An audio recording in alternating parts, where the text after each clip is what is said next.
Vamos con hiper e hiponatremia, las papitas, las perlitas. Lo más importante porque es un tema muy fome, muy denso, difícil de aprenderse en realidad y muy de internista piteado. Así que voy a intentar hacerlo lo más fácil posible.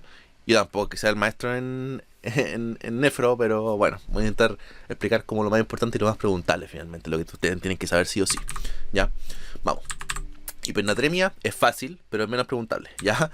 Más de 145, ¿cierto? Y cada 5 que sube del valor superior, sube la severidad. 45-50 es leve, 50-55 es moderada y así. Lo mismo con la hiponatremia. Cada 5 que baja, aumenta la severidad, ¿ya? Y en general la sintomatología de la disnatremia es central. Alteraciones del sensorio, ¿cierto? Coma, convulsiones, letargo, baja del glago, ya. En general, las alteraciones del sodio generan como weas a nivel cerebral. Y las del potasio, músculo, ¿cierto? Cardíaco y esquelético. Así que, eso, la hipernatremia, ¿cómo se estudia? Primero la bulimia, ¿ya?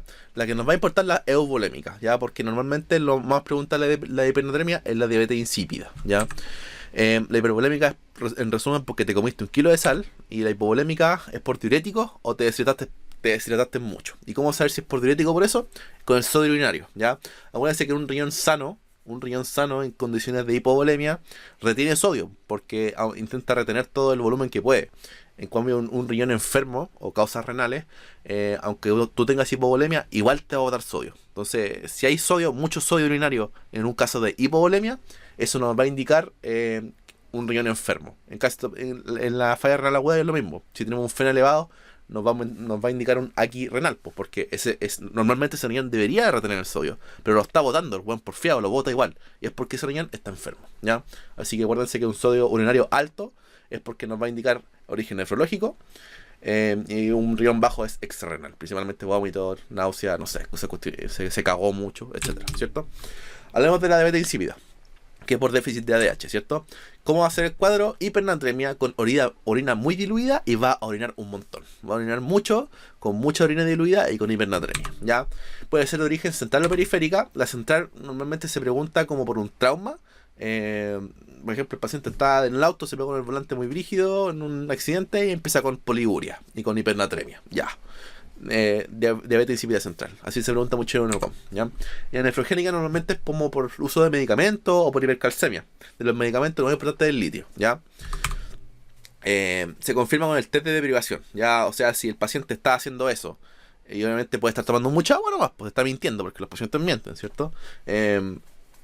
Entonces uno le hace, lo hospitaliza y le hace un test de deprivación, ¿cierto? Y después le vuelve a tomar los exámenes de orina.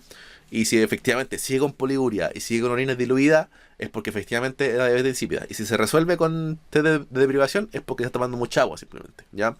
¿Y cómo se estudia la causa de la DI, de la diabetes insípida? Con la administración de desmopresina. Entonces, si yo le doy la ADH, ¿cierto? Le doy el déficit de ADH, le paso la ADH y responde, es porque era central. Y es porque a nivel superior, a nivel central, no hay ADH, no está produciendo ADH. Entonces, eso es central y hay que reponerle la ADH por el resto de su vida, ¿no? O hasta que resuelva el cuadro. Y si no responde, aunque le dé ADH, es de origen nefrológico, ¿cierto? Normalmente por uso de litio o enfermedades renales, ¿ya? El manejo de la hipernatremia, si es poliúrica, como vimos recién, ¿cierto? Por ejemplo, por diabetes insípida, hay que tener en cuenta que no hay que meterle más sodio, pues hay que pensar un poquito. Si te tiene hipernatremia y está botando mucha agua, es porque está deshidratado, hay que meterle agua libre, como con glucosado al 5%, porque así no se le mete más sodio. Si tiene una hipernatremia oligúrica, está meando poco, hay que meterle también agua con sodio, pero no tanto sodio, así que un sodio fisiológico al 0,45 está bien, ¿ya?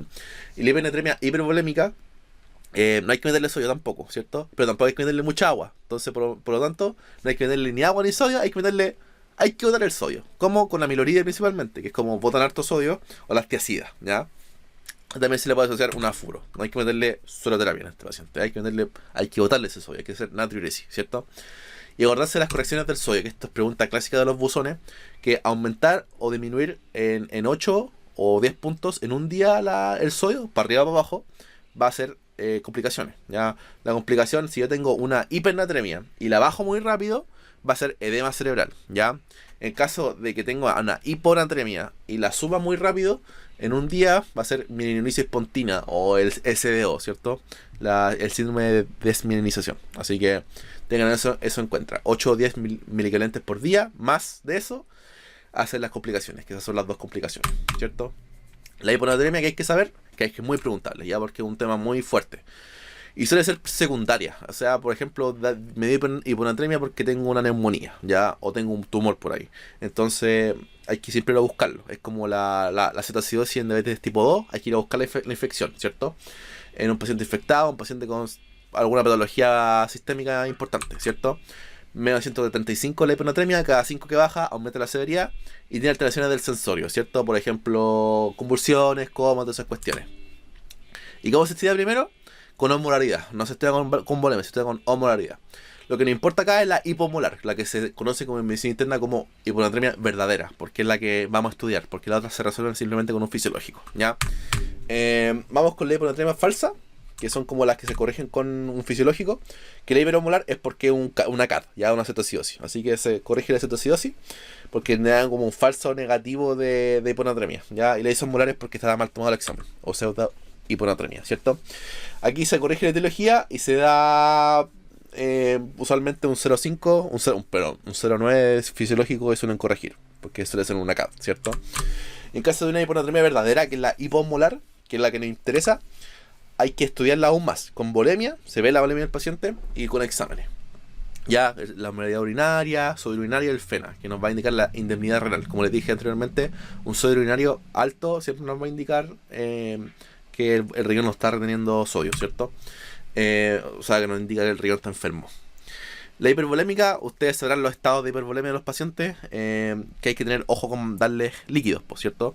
La ICC, por ejemplo, es un estado en que no hay que darle mucho líquido, el nefrótico o el diabetes hidrónico también. Hay que tener ojo con los líquidos, así que hiponatremias hipervolémicas son normalmente por tercer espacio, ¿ya? Euvolémicas, que es la que nos importa igual que la hipernatremia. La euvolémica es como bien preguntable en caso del SIAD, ¿cierto? El SIAD es como una cuestión muy preguntable, o porque simplemente tomó mucha agua.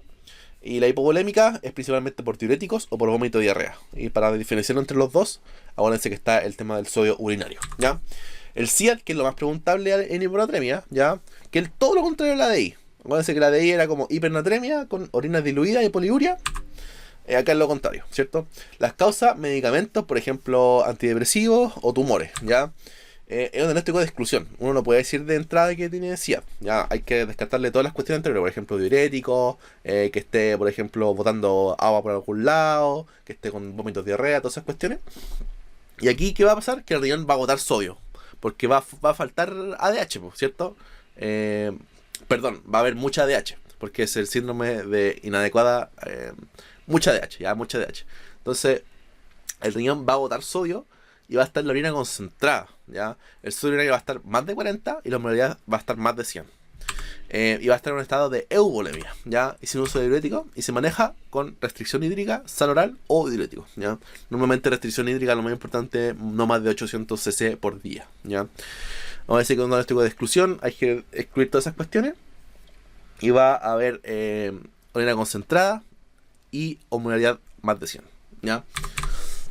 El tratamiento en general de las hiponatremias, lo que hay que saber es que el paciente sintomático, muy sintomático, por ejemplo, que convulsionó, que está muy comprometido de conciencia, o bien la hiponatremia se instaló muy agudamente, hay que darle hipertónico, hay que darle un bolo de 150 hipertónico, o de 100, algunos dicen, pero he visto más de 150, ¿ya? Al 3% se pasan 20 minutos el bolo y se revalúa, porque esa cuestión se espera que suba de 2 a 3 puntos el sodio, ese puro bolo. Se puede repetir, pero siempre tengan en cuenta de que no se pueden dar más de 3 o de 4, porque ahí te pasáis del cap diario de restricción como de cambios del sodio.